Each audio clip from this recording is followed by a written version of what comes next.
This episode of Techno Buffalo is brought to you by lynda.com. Hello, Internet, and welcome back to another episode of Ask the Buffalo, the show where you can ask me, Ashley Esqueda, any question you might have from the wide world of technology. Every Tuesday, we put up a call for questions on technobuffalo.com. You can leave your questions in that post comments. Otherwise, you can send them to me any time of the day or night at technobuffalo or at Ashley Esqueda on Twitter. Just use the hashtag AskTheBee so I can see it, and usually I answer between 3 and 5 questions every episode. Let's get answering. This is Ask the Buffalo.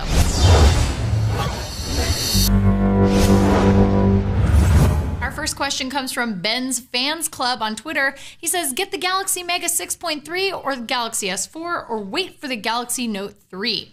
Well, the Galaxy Mega 6.3, the thing I have a problem with is it's a 720p screen. So you're not going to get that beautiful, crisp 1080p screen that you really want right now. I think that's sort of a hot thing right now, 1080p screens. And it really actually shows resolution-wise on that device. As for the S4, it is a little bit older, so I'm going to say, since we're more than likely going to see the Note 3 at IFA this year in a couple of weeks, I would wait for the Galaxy Note 3, but that's just my opinion. I think the Note 3 is sort of the best of both worlds. You get that big screen size, but then you also have all that speed and beautiful resolution that you have on the S4. Twitter user SantiGuts14 asks, I'm starting last year of high school soon. I need a new backpack with enough space for textbooks and laptop and charge devices.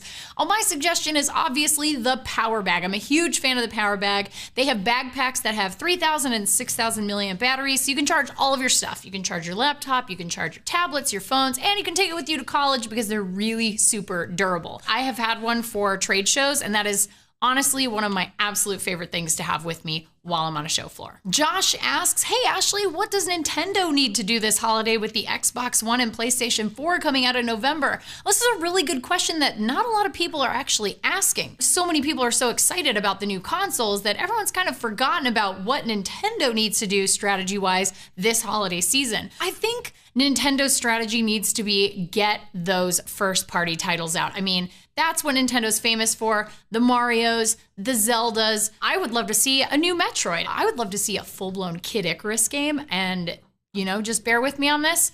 It could be really amazing. That's all I'm saying. I think that they need to really look at their stable of characters, what they have available, and they need to just start cranking out those first-party games because really, that's where Nintendo's salvation lies. Twitter user @Droidage asks, covering any upcoming trade shows and any advice for first-timers doing so? Yes, actually, I will be at IFA in Berlin, so IFA. My advice to anybody going to a trade show, I have definitely done a lot of the don'ts for trade shows, which is like, buy a new pair of sneakers the night before the show. Not a good idea.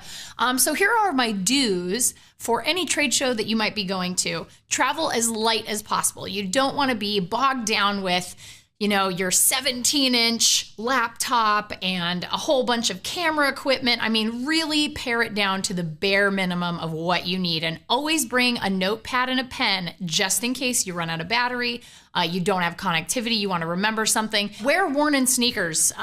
Definitely wear sneakers that you have worn before, otherwise you will be on a train to Blistertown, which is never fun. I have certainly been there, and for CES one year, I was pretty miserable. So wear worn-in sneakers, very important. You want to bring a sport coat or something nice for a little bit of extra polish because you never know when you might snag an interview with a high-profile executive, or you might want to be interviewed by a different news station, or somebody might ask your opinion on camera.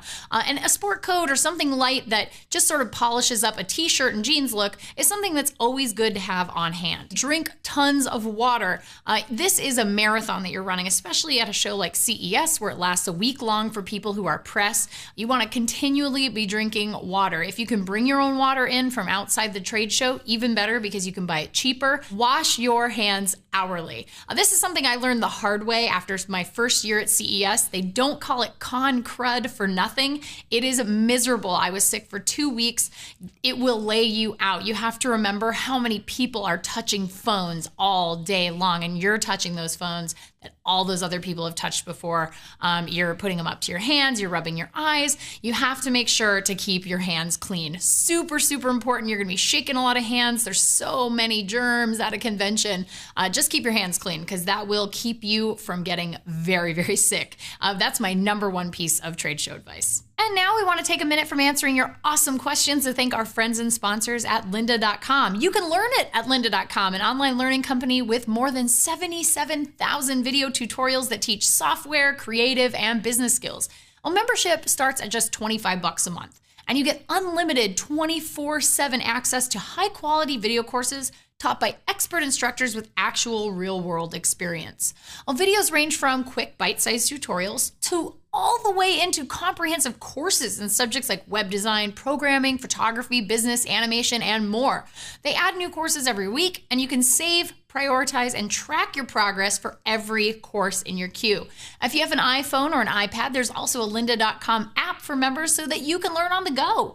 You can try lynda.com for free for 7 days by visiting lynda.com/technobuffalo. So make sure you use that link so they know we sent you. Well, that's it for this week's Ask the Buffalo. Thank you so much for watching. Please give the show a thumbs up if you enjoyed it. We really appreciate that. And check us out at technobuffalo.com for all the latest and greatest tech news. Until next week, I'm Ashley Esqueda. See you next time.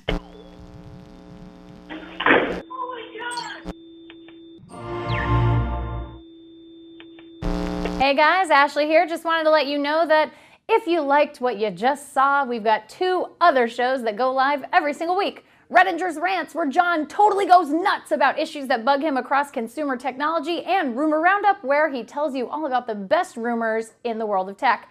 So click the text below that says subscribe, and if you want to check out either of those shows, click right over here. See you next time. Thanks for watching.